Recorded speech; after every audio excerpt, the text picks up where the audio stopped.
advice for someone that is thinking about starting a team, I think that I would talk to more people. I had a time crunch of the 8 months that my twins were going to be born.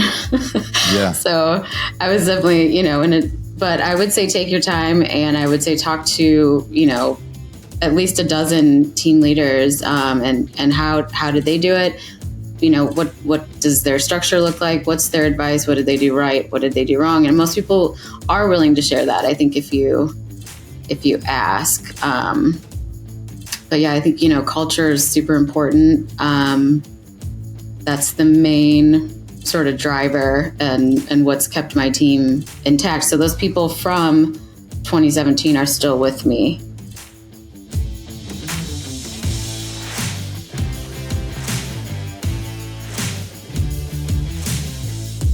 So the question is this: how do most agents succeed in today's competitive real estate market when all the successful agents are keeping the secrets to themselves? So that's the question, and this podcast will give you the answer. I interview agents from all over the world. I ask them their tactics, and they share all of their secrets with me so we can give them to the world. I'm Aaron Amuchastegui, and welcome to Real Estate Rockstars.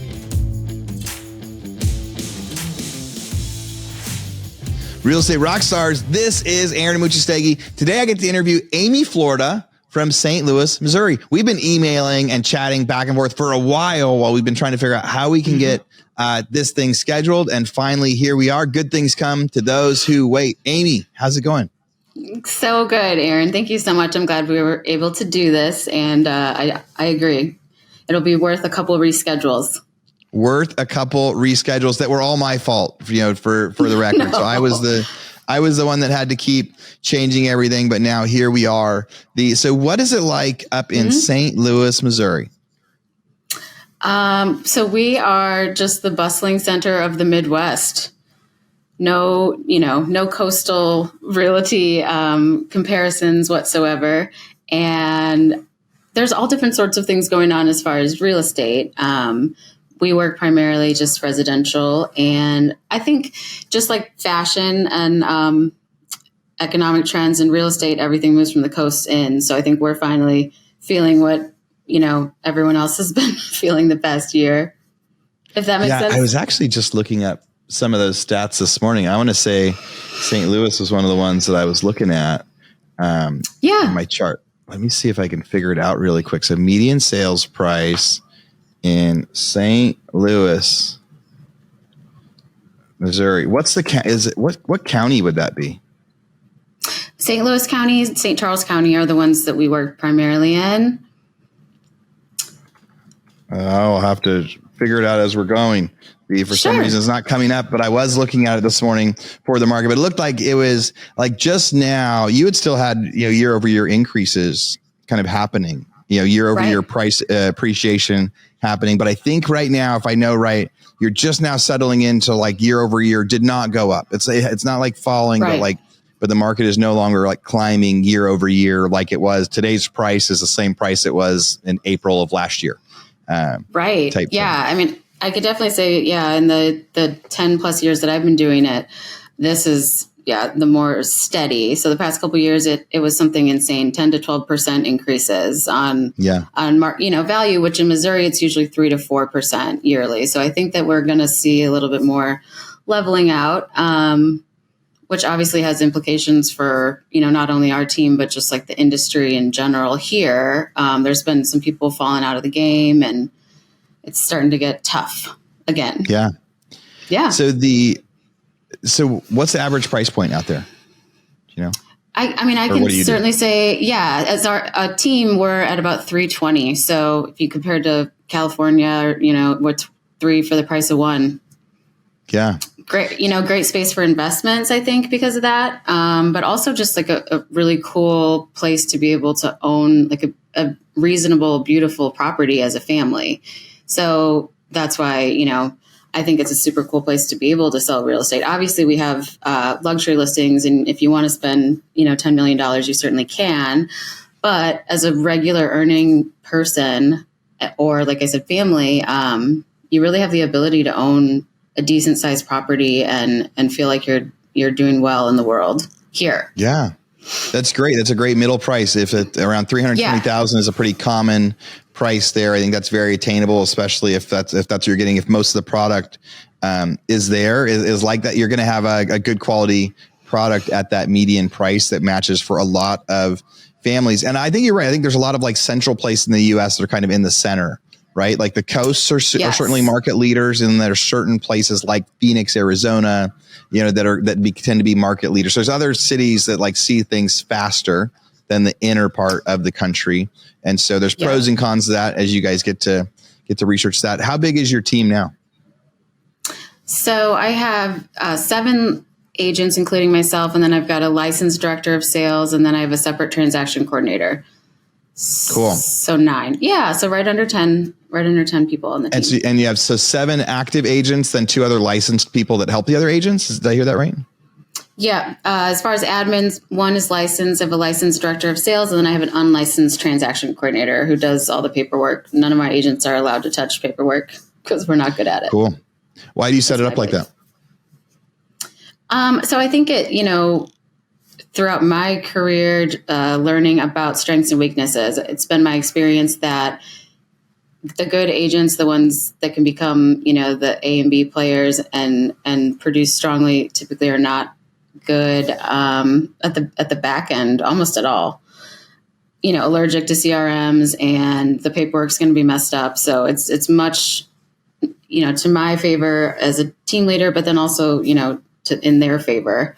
And that's sort of like my cost benefit analysis, or my, to join my team, is that I'll take care of the things that you probably don't like doing anyway. Yeah. It's a great point. It's like, it's not only for you, for them, it's for you, right? You're like, if I leave it up to people, yes, most people that become a real estate agent, it's because they like people. It's because they like talking to people. It's because they like serving people. They like the part of sales, but some of them do, but most of them don't like running the CRMs. They don't like doing the paperwork. They don't like making sure. There was an offer on a property that we had, that was coming in from an agent, and every time she had to I'd call her and go, "We need to make this change. If you're gonna write this offer," we were verbally countering offer, and it seemed like she got to a point where she was just like, she just wanted to not go any further because every time she was changing the paperwork, it was such a chore. Right. Like she just did it was affecting her. It was affecting her job. It was affecting her negotiations. It was like, and might even affect the deal, right? Getting done 100%. At the end of it, because like she didn't like that part of it. So if an agent's going to come join your team, you're like, hey, you're only going to do the thing you're good at. You're not allowed to do the things that like you don't want to do. And so there's an advantage to joining your team in that sense. But then it's also a cost benefit analysis for you, because now you know that you'll get an extra deal out of the whole office. How many deals do you guys do in a year? About 75 in that ballpark. Cool. Are you still in production yourself? I am. Right. Yeah. I'm still sort of, categorically the rainmaker. So I guess for a lot of different reasons, but that's how the team sits today. I think eventually I would like to filter out of that, but I also like to work alongside my agents and in the trenches. And then I also think that's like the best way to keep my pulse on what's going on, not just for lead generation, but just like in the market. If I'm really going to dive deep, if they need my help, I think it's easier for me to be able to speak to whatever problem, because there's a problem in every transaction, but as long as I'm still sort of involved. So, I think that's the interesting thing about team management and teams in real estate is there's a million different ways to do them. But right now I'm still in production. Cool. And then when did you become a licensed agent when did you become a licensed agent? So it's about 11 years ago. I was in sales. I had signed a contract it was in recruiting. I'd signed a contract to work 60 hours a week for something less than $40,000 a year. And, I was just shackled to my desk. We were on call overnights. I missed everything with my son, who's 16 now. No, missed all his hockey games, and so I responded to a Craigslist ad about a sales position, and I fell into real estate. So I actually I wasn't one of those people that, I love going to open houses. I love watching I just really want to sell houses. I just knew I was good at sales, and I needed a different lifestyle to be able to be a mom.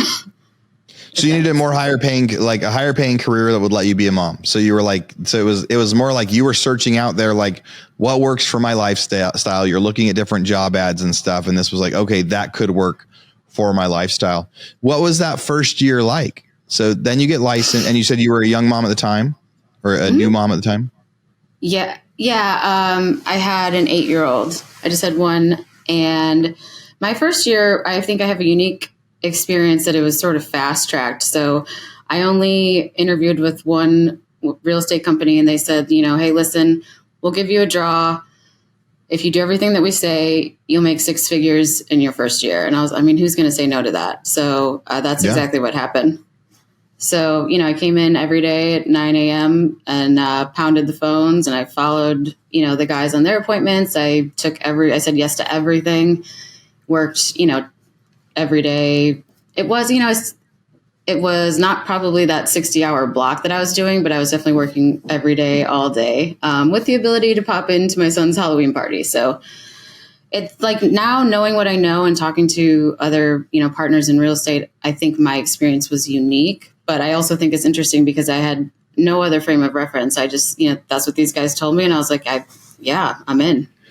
Well, it's unique, but it sounds like it's repeatable. So I want to dig into that a little bit more.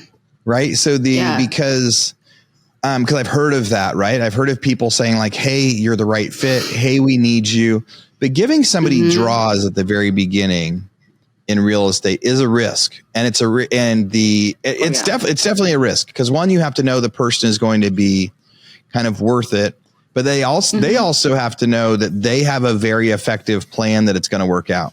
So they were like, hey, if you do what we say, if you do what we tell you to, you're going to do well.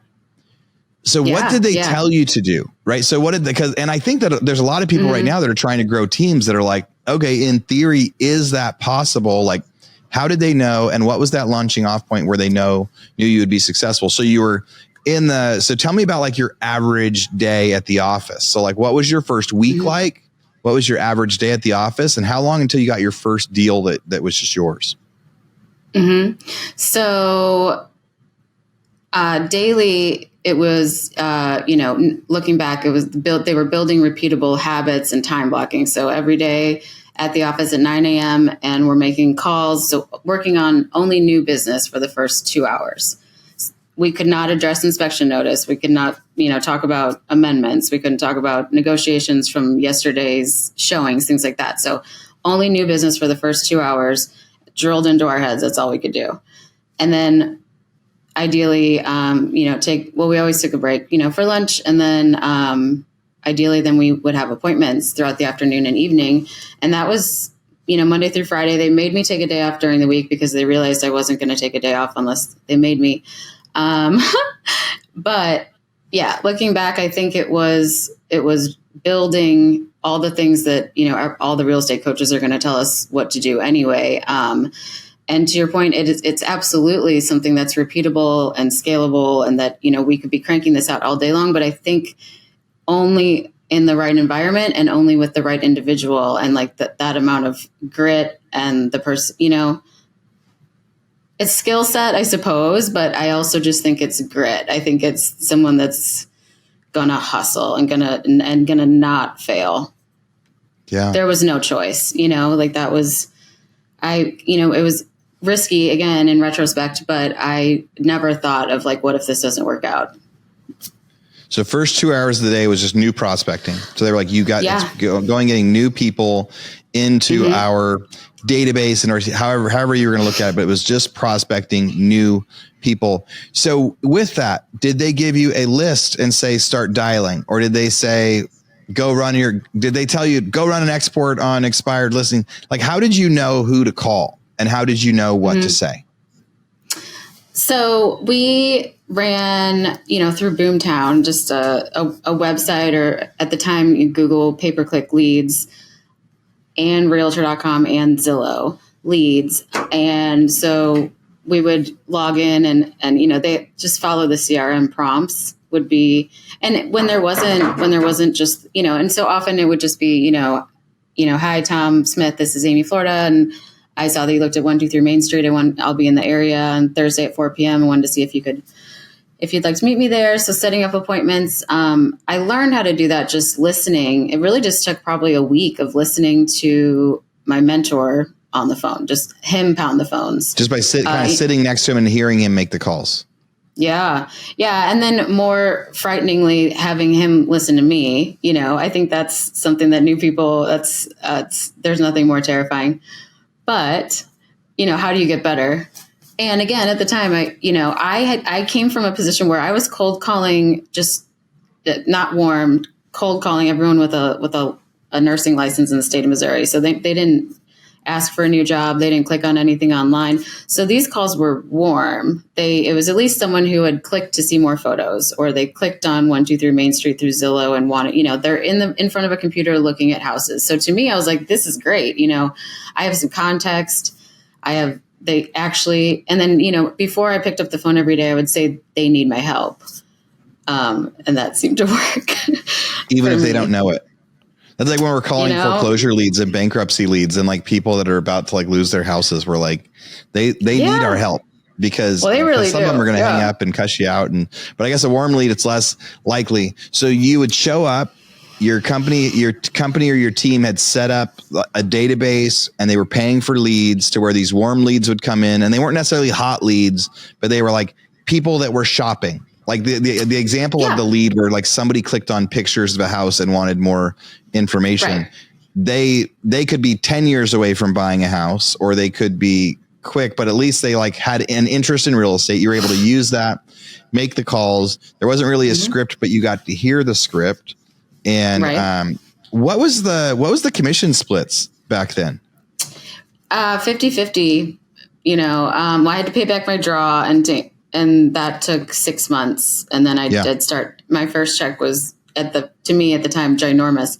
And then I was in, but 50-50, it made sense all day long. I got 20% just for showings, but it's all a numbers game,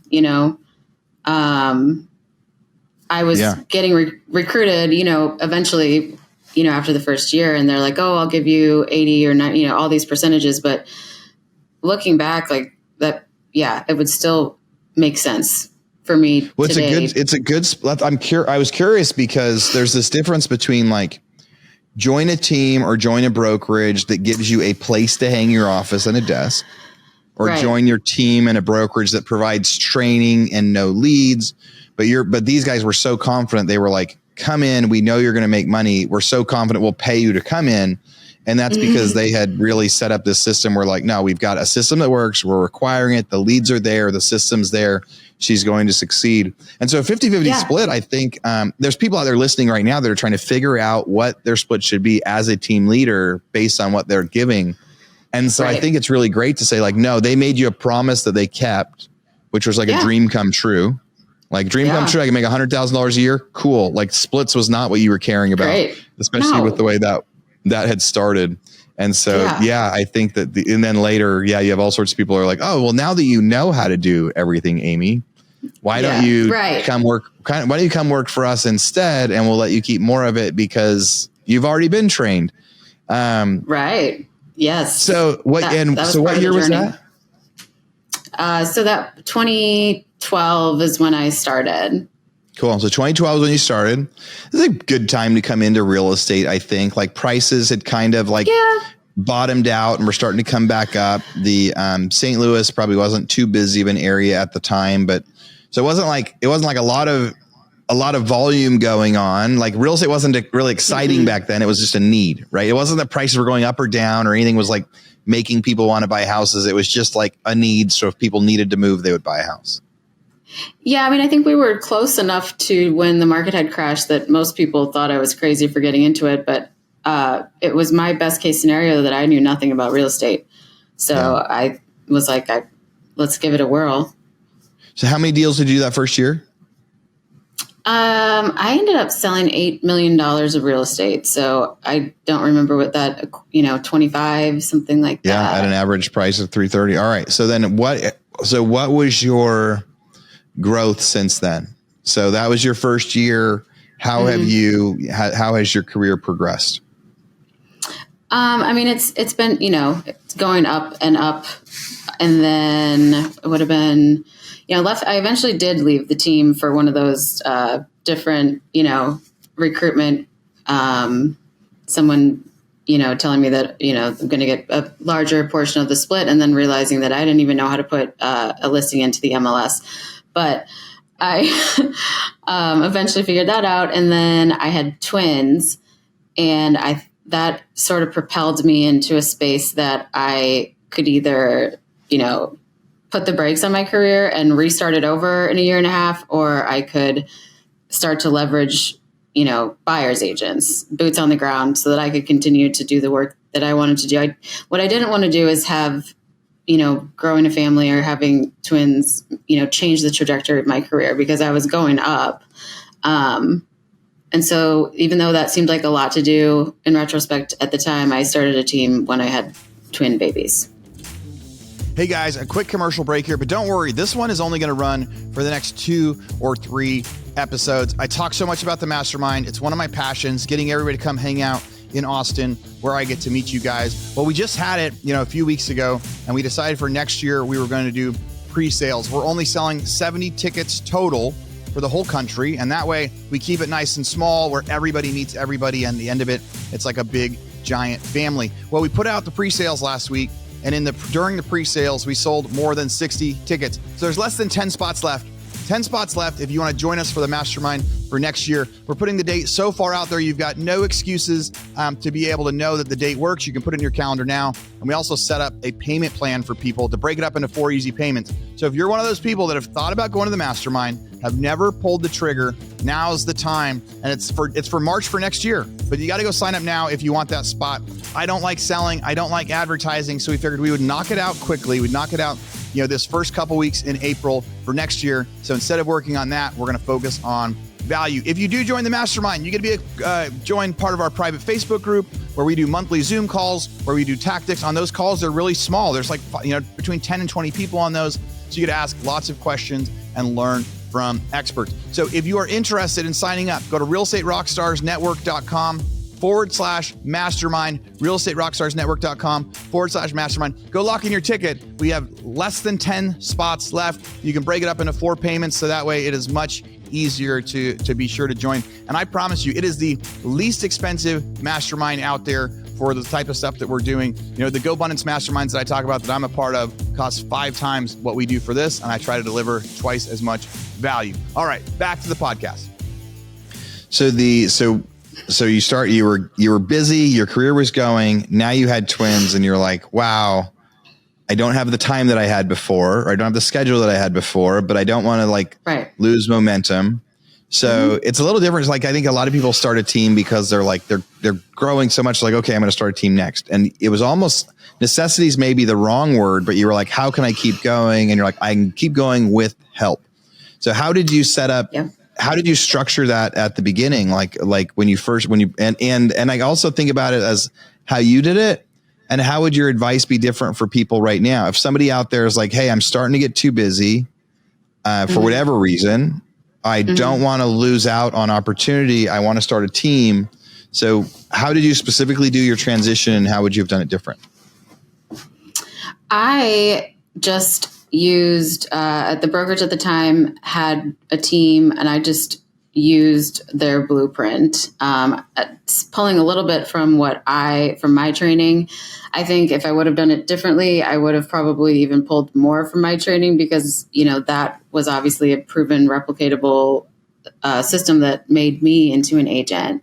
But yeah, I talked to a bunch of people, and that's what's so fascinating to me, is there's just a million different ways to do this. You can hire a bunch of showing agents. You could, assign someone to listing coordination. A lot of people say you got to hire an admin first. I mean, there's a million different ways to structure your team. But to answer your question, just found a couple of like-minded people that I knew that I could trust with my clients, and that I would be able to leverage and let go of my clients. They're in good hands. And that's, what happened is, my best case scenario was that they were like, Shonda's great. I don't need your help right now if Shonda's got me or whatever. And they end up liking her more than me, or, that's perfect. That was I hired correctly in the beginning for, culture and character. The logistics, I definitely would have done differently, knowing what I know now. But, at the same time, it's like, here I am.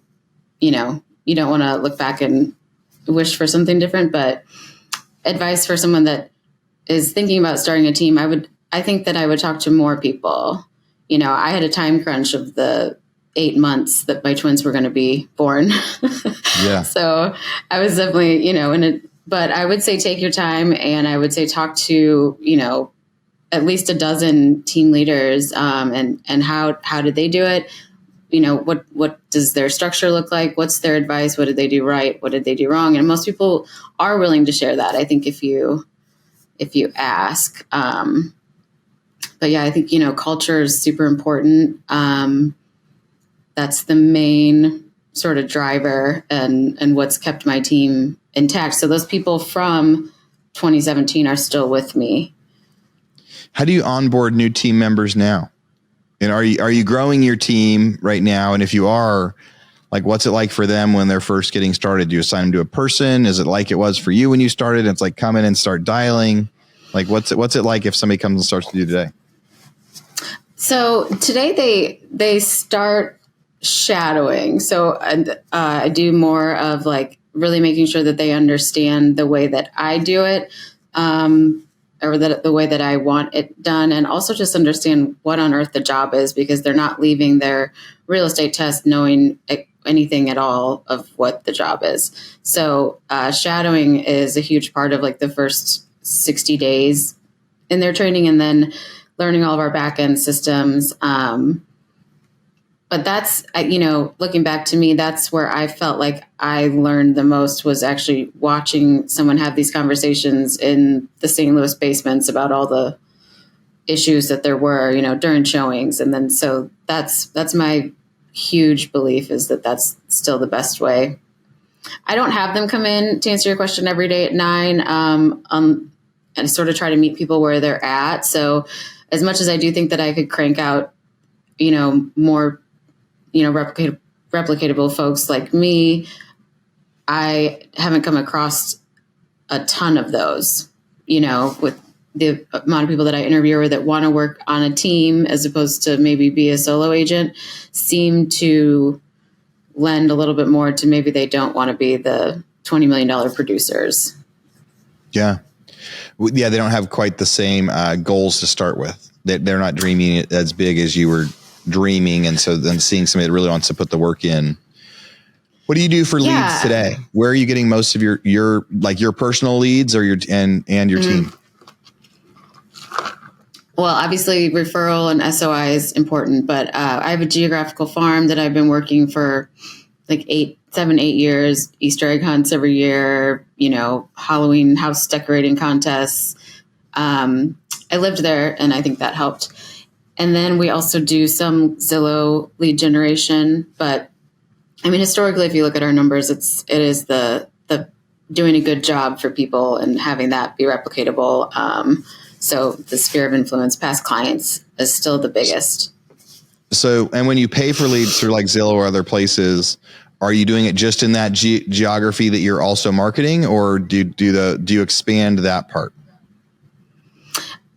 We try to stay within that geography. However, I mean, it's been my experience that I personally don't know if it matters. We'll sell a house wherever they want to live at, as long as it's, fairly drivable.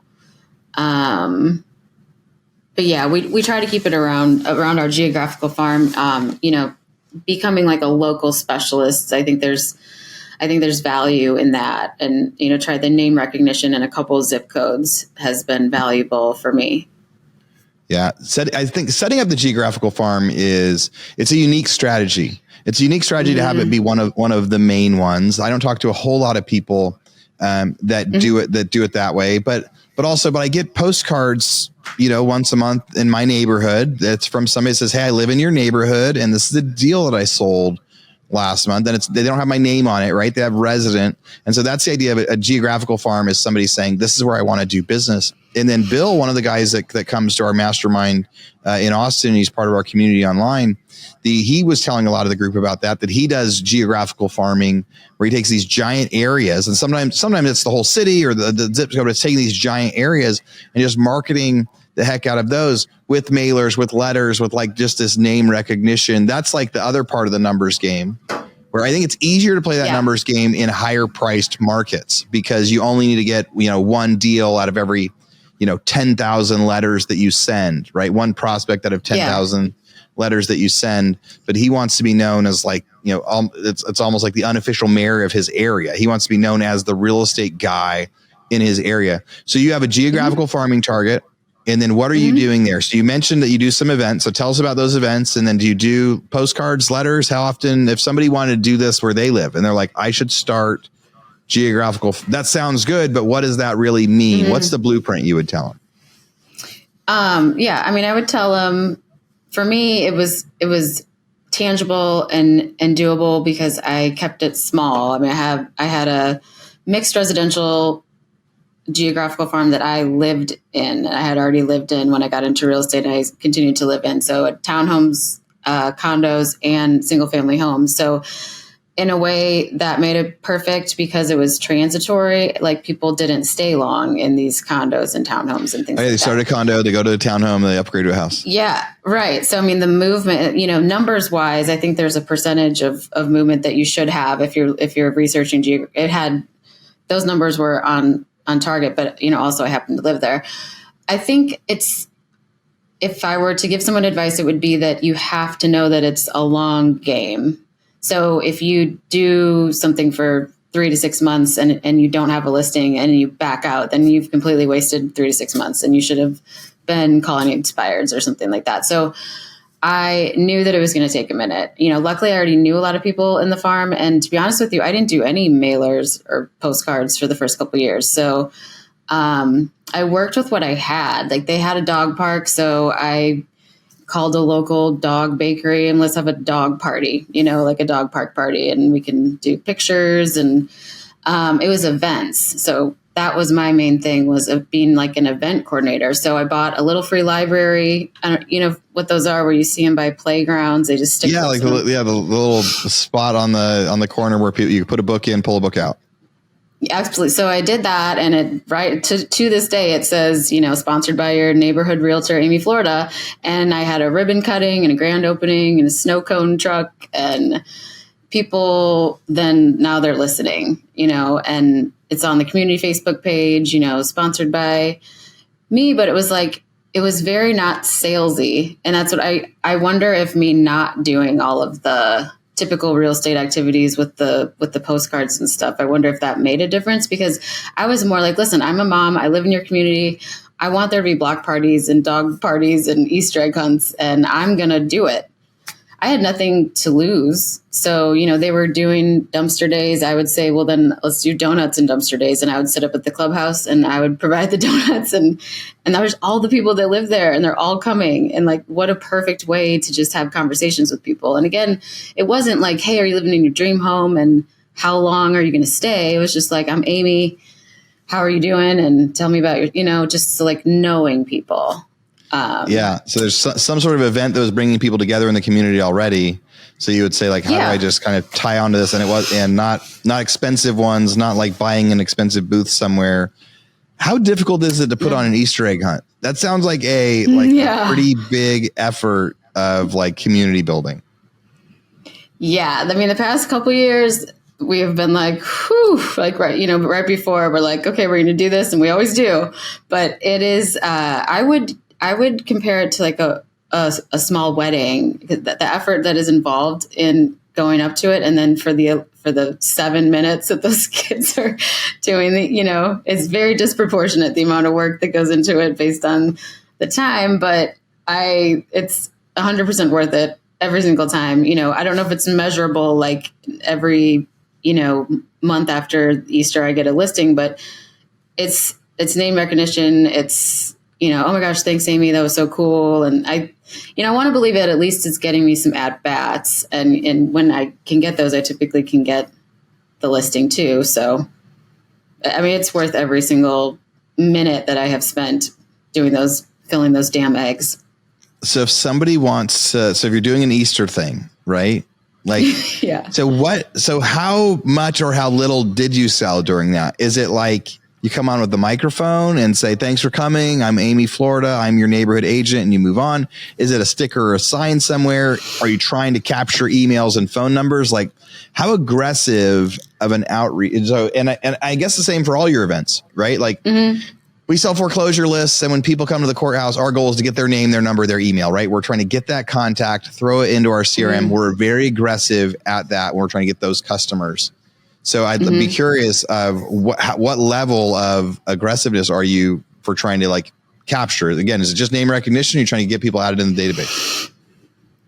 Both. I'd say, post event, it is aggressive about capturing the information, but it's also just as you would sign up for, any other event in the community. It's like a head count is what I think people are thinking, so you're RSVPing for the Easter egg hunt, what's your address and how many kids and what's your name and period. Right. And then cool. You're like, do you live in our neighborhood and how many kids you have? So we feel that's a pretty fair ask. Like, yeah, we're going to be there. Yeah. We live down the street and we've got 3 kids. Right. And then, so then we do have that information, and like they'll pop up on our CRMs unlikely to sell, 2, 3, 4, their address. And obviously, yes, we want that information. There's a purpose, a business purpose behind all of that. But at the event, there's just, me and my team are there. We're wearing our shirts, but it's not a sales thing at all. Most people know who I am by now, and I love talking to people and hanging out. But at no point do we say, don't forget to list your house with, I feel like if you do it right and you sell enough, there was one point when I lived there that I had 98% of the signs in the yard. I've moved. I still have been able to keep, at least one sign in a yard since I've left. So it's just a combination of those things. You do a good job for the people that you're doing those listings, and then they see you at the Easter egg hunt. And so, it's not one way to get to it, and it takes so much effort, and it doesn't pay off for years, not months, not weeks, like years, like 2 or 3 years. And then you could have every sign in the yard, though. I mean, that's invaluable. It's the long game. Do you play? So do you get the kids' ages when you're asking them for the Easter egg hunt? Yeah. I mean, right now it's like my admins that take care of it, but I think that we do because we divide them into groups. Right. Well, I'm thinking it's this hot leads become very hot when like the oldest kid gets to be like 17. Right. Smart. Or I like when the that. youngest kid gets to be 16 or 17, that family's moving. Right. They're moving soon, or they're starting to look, they're like, this kid's about to graduate from high school. We're going to have one less person in the house. So they start making that transition. So there's this like hot lead that's for sale out there. That's based on that. That's based on like kind of age, like one of the likely to sell criteria that like some of our software spits out for people is kind of that. If we could figure out those ages. And I think it's kind of an Easter egg hunt's almost like such a brilliant thing because you could say, how many kids do you have? What are their ages? And it's a very informal thing that like is not intrusive to ask, like to make sure they're allowed to be at the Easter egg hunt, but it's valuable information for knowing like, oh, their kid's about to go in their senior year. They're starting to think about selling their house and growing. And I love that. I think at every age, then there's a marketing campaign towards that, That's a good point too, right? Like the more that you know about your customers, the more you can tailor things. It's hard to ask them for a lot of information. So if there's these events that you can figure out with, like, I guess also it's like depends on how far people could take this if they go try it. But like if it's the dog park party, right? You automatically know like they have the box checked in the CRM that these people have a dog. So if you're going to do any sort of follow up, like they would be for the other events, or maybe some of the stuff is tailored around that. But I love this idea of events because you can very softly get information and get leads, but you're not even really doing it for the aggressive leads. You're getting it for the name recognition. So when people think real estate, they think Amy, Florida, But if you do have some lead, if you do get to generate some leads from it, it just helps a little bit of that extra outreach, right? Yeah. I mean, I think that it's more about getting the correct information too. So, right. Cause like that's the loophole in the online, that they put all 9s for their phone numbers, or we've all seen the emails at gmail.com, the ones that are unsavory. Yeah. a@a.com. Right. Right. So I think that's the golden piece of the events, is that just like if you and I were to sign up for a webinar or an event that we really truly have every, intention upon attending, then we are going to give them the right information, because we want to make sure that this is a two-way street, that we can actually go, our kids get in the right spot so that they can go. So right. We want the information, we want the update, and we don't want to be turned away.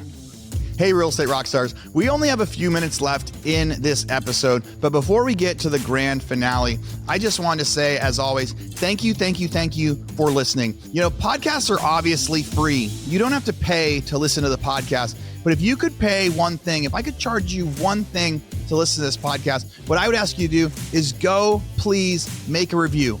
Go to wherever you listen to podcasts, whether it's on YouTube or on Apple or Android, wherever you listen to podcasts, and go give me a review of the podcast. I read them, I listen to them, I try to make adjustments. A couple years ago, I had a ton of bad reviews on the sound quality or the number of advertisements, things like that. And I've really tried to dial in to add value for all of you guys. So please go do a review. If you want to get a copy of the toolbox of the stuff that everybody that comes on the show, they give us some tactics, they give us something that we put in what we call our toolbox. And so to get that, you go to realestaterockstarsnetwork.com. When you get there, click on the toolbox, and you get access to the free gift that every person that we interview on the episode provides. There's things like, listing tactics, how to do a presentation, how to do a newsletter, all sorts of cool, fun stuff. And if you want to talk to me, go find me on Instagram at Aaron Amuchastegui. Ask me a question. I talk to so many of you guys on there. All right, back to the show. Thanks again for being a listener. Yeah. So I do think that there's more to. I'm glad that you said some of that, because I think in St. Louis, something like 30% of people move just so that their dog has the backyard that they deserve or something. So I think that's a whole separate campaign. So to your point, dude, that's a whole email. Like a new listing comes on with a giant yard. Yeah. You're like, there's the finding the house of the yard your dog deserves. Like, they'll be like, how does she know I have a dog? And it's like they won't even think about it, right? They'll just yes. Right. That's the cool thing about even those really tailored campaigns. They don't even think about why. They just go like, oh, they open that email. They open that email because they care. They're not even thinking, why did Amy send this to me? They're like, I'm glad Amy thought of me. How cool is that? How cool is she? But they are, though. People are moving further. I love that. I mean, it's fascinating to me. And then you're right. We've set up, we have a space now that we know who has a dog. So, and they're obsessed with their dogs. And I'm obsessed with my dog. That's the other thing is like dog people are obsessed with their dogs. It's part of life. Every trip you plan, you have to think about where's the dog going to go. When you do some of that stuff. This has been a lot of fun. Thank you. Yeah, no, I like agree. To hear about how you started. Like your story Thank you. Is super unique in the sense that somebody made you a bold promise, but they could deliver on it. I think it's replicable. I think people could do it. Yeah. I think it takes unique stuff. It's bold, but it's like exciting to hear it. And for some of the people out there that are thinking about doing some recruiting, I hope it challenges some of them to say like, is our system so good we can guarantee our agents they're going to make money? Because that's really when you should be willing to hire somebody. When you know your system is so good that if you plug them in and they do what they tell you they will do, they will make money. Can you make that promise? And as you share that, it's like, it's such a bold thing that I think more people should be able to figure out. Cause I think a lot of agents and teams and brokerages we don't have that where it's like, do what we tell you to do. We'll plug you in. We know what you're going to do on day one. They're automatically like set up for success. That's really exciting. And I think that more people can do that. And I like that. And I like that the way that it was set up to like help you how to time block. And I really like this geography idea of, using events to get your name out there, to meet people, to focus on an area. And sometimes you have every yard that's for sale is your signs. And other times it's just one, but but you don't, but when you meet somebody and you say, I'm Amy Florida, they'll go, oh, I've seen your name, or they're not like, oh, what do you do? They're like, oh, you must do real estate. So of all that stuff, we've talked about lots of stuff. I guess my last question to you, and again, thanks for coming on and providing so much value for everybody. But I think the last question is like, sure. What's the one thing you wish you knew when you started that you know now? Or like, what is the thing that you think all real estate agents right now need to know? Like either what do you wish you would have known at the beginning, or what's really important for people to know now in today's market? I think I wish I would have known the losses, the number of losses that it took to get to a win. Although maybe it's good that I didn't. The reason that I have been successful is the being able to bounce back from the amount of losses. And I also think that if I would have learned more about, real estate before entering it, I think it's important that you decide if you want it to be a team sport or not. I firmly believe that it is a team sport, and that if you can collaborate and value collaboration before your ego and your own, name and things like that, that's the only way that you can reach your goals. It's an easier way to reach your goals is to make it a team sport. And maybe that's the whole thing, is that it is sort of like, if you can look at it like a sport and you can, get up at 3 a.m. and bounce the ball, whether you lost or won last night, and maybe you get up at 2:30 tomorrow because you got to try a little harder because you did lose. But losses and wins, and figuring out if you're collaborative and you need to be on a team and you want to be on a team, or if you just want to do it on your own. And maybe just because you got really good doesn't mean you should be a team leader. Maybe it just means something else. Doesn't mean you're a good leader. You're just really good at real estate. Yeah. It's a sport, right? Like I love that. High contact, competitive sport. A high contact, competitive sport. And even when you're losing, you're getting better. And even like when you're getting the reps in and being able to everybody's going to have some losses. And so just understanding okay, we're going to have a certain amount of those, or even especially being able to celebrate them. Because every time you lose one, you're one step closer to not losing the next one. But it's not real estate's not for the faint of heart. But man, there is no ceiling, and it's always really, really exciting. Yes, I love it. I would never, do anything differently. I can't imagine. Amy, if people want to reach out to you, if they've got more questions, if they want to send you, if they have somebody that's a buyer heading to St. Louis, Missouri, or they want to talk to you, what's the best way they can find you? I'm online at amyfloridaco.com, or amy.florida@compass.com is my email. And I would love to connect. I'm happy to help and eager to, help folks that are thinking about moving or thinking about starting teams, or any way that I can help. Yeah. I love that your team stuff is working so well. I think you've got great advice for people. And so so reach out to Amy, guys, if you've got questions. And I didn't even thanks for being a listener, Amy. I didn't even get to get a chance to see what episodes you liked or what you've learned as being a part of the podcast. But thanks for being a podcast listener. Thanks for applying to come on, and thanks for all the value that you gave back today. Thank you. It was so awesome for the opportunity. I appreciate it so much, Aaron. Real estate rock stars. Thanks for listening. All right.